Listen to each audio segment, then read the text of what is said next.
क्या हुआ, सब ठीक है? वो डॉक्टर ने बोला है कि उन्हें हमसे कुछ अर्जेंट बात करनी है। चलो।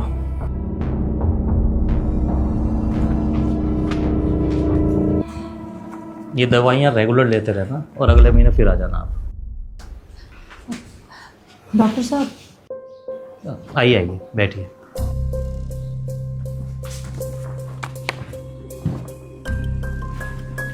कुछ क्रिटिकल है क्या डॉक्टर? कह सकते हैं। आप अकेले बैठे हैं? जी। आपका कोई भाई बहन? नहीं। देखिए, आपके फादर अब स्टेज पे हैं जहाँ पे उनके ऑर्गन्स लगभग फेल होने की कंडीशन पे हैं। सर्जरी कर नहीं सकते क्योंकि रिकवरी के चांसेस बहुत कम हैं। तो हम क्या किसी दूसरे हॉस्पिटल में ट्राई करें? हाँ हाँ ज़रूर, और मन की तसल्ली के लिए करना भी चाहिए, लेकिन कोई फ़ायदा नहीं होगा। टाइम और पैसा दोनों वेस्ट होंगे। बाकी आपकी मर्ज़ी है। आप आइए मेरे साथ एक बार। चलिए।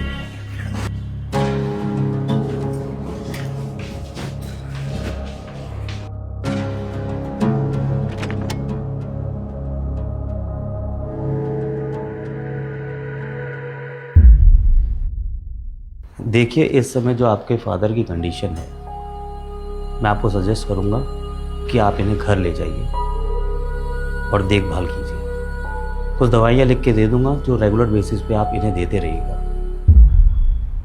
बाकी भगवान पे भरोसा रखिए, सब अच्छा ही होगा। सर, प्रॉब्लम ये है कि हम दोनों वर्किंग हैं और घर पे कोई रहता नहीं है, तो आप समझ सकते हैं कि जब घर पे कोई होगा ही नहीं तो फिर केयर कैसे होगी। आप एक काम करिए ना, एक आप अटेंडेंट रख लीजिए घर पे। सर एक्चुअली प्रॉब्लम ये है कि जब ये घर पे रहते हैं और हम ऑफिस से आते हैं तो ये हमेशा आवाज़ें लगा के बुलाते रहते हैं, कभी खाने के लिए, कभी पीने के लिए, कभी कहेंगे कि हमारे साथ बैठ के टीवी देख लो। अब सर आप ही सोचो, हम लोग ऑफिस से थके हारे आते हैं तो हमारे भी कुछ पर्सनल टाइम होता है। सर, ऐसा नहीं हो सकता कि आप इन्हें यहीं पे रख लीजिए, तो इनकी केयर भी होती रहेगी और हम दोनों भी टेंशन फ्री रहेंगे। डॉक्टर साहब, अंकल जी के पेपर आ गए।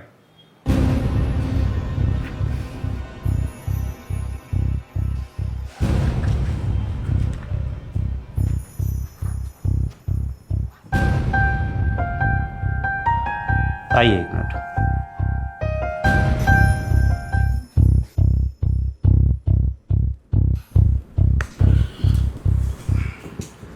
कैसे पेपर हैं डॉक्टर साहब? आपके फादर ने अपनी एक ना विल तैयार करवाई है। कल एडवोकेट बंसल आए थे आपके फादर से मिलने के लिए। आपके फादर का कहना है कि वो अपनी जितनी भी संपत्ति है ओल्ड एज होम को एज ए चैरिटी देना चाहते हैं। सर ये कैसे हो सकता है? मैं उनकी इकलौती औलाद हूँ, उनका जो कुछ भी है मेरा है सब। और वो किसके होंगे? उनकी कमाई हुई चीज़ों को तो आप रखने को तैयार हैं, लेकिन उनकी बीमारी, उनका अकेलापन, उनकी उदासी, वो कौन रखेगा? क्या बचपन से लेके आज तक कभी आप बीमार नहीं हुए? क्या आपके पिता ने आपको किसी हॉस्पिटल के भरोसे छोड़ दिया था? आपने बड़े प्यार से बोल दिया कि हम ऑफिस से आते हैं और थक जाते हैं। क्या आपके पिता ने कभी शिकायत की जीवन भर कि वो कितना थके होंगे? जब आप दो जने ही घर में हो तो क्या वो बात करने के लिए किसी तीसरे के पास जाएंगे? आपके पिता ने पूरा जीवन आपका भविष्य बनाने के लिए खपा दिया और उनके अंतिम समय में आप उनसे हाथ छुड़ाना चाहते हैं। किसी ज्योतिष ने आपको गारंटी दी है क्या आप कभी बूढ़े नहीं होंगे, या आपकी औलाद आपके साथ मरते दम तक रहेगी? अरे अंकल जी, आप कैसे आ गए? अंकल जी को जैसे ही पता लगा इनके बेटे और बहू आए हैं तो अंकल जी मिलने के लिए आ गए।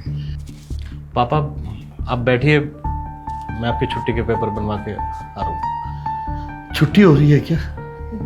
जी पापा जी, हम आपको घर ले जाने आए हैं, आप बस थोड़ा सा इंतजार करिए।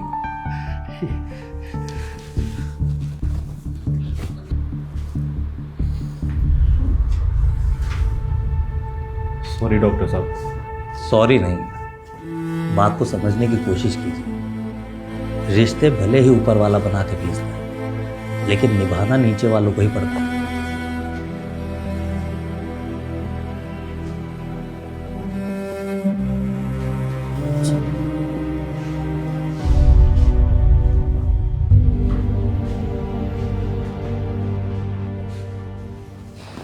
राहुल, जी डॉक्टर साहब।